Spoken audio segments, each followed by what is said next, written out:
యెహోషువ అనగా నువ్వే. భయపడద్దు, నిరాశ నిస్పృహ చెందొద్దు. నీ బ్రతుకుకు ఆధారం, నీ భవిష్యత్తుకు ఆశ్రయము నీ ఉద్యోగం కాదు.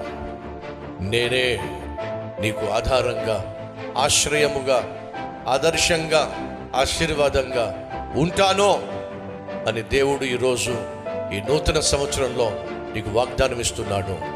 ధైర్యంగా ఉండు సహోదరి, ధైర్యంగా ఉండు సహోదరుడా. ఎవరైతే నిన్ను ఓడించారో వారి మీదే దేవుడు నీకు విజయాన్ని అనుగ్రహించబోతున్నాడు.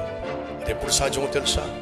గతాన్ని మర్చిపో, గురి కలిగి దేవుడు ఇచ్చినటువంటి ప్రణాళికను చేతబట్టి ముందుకు సాగో.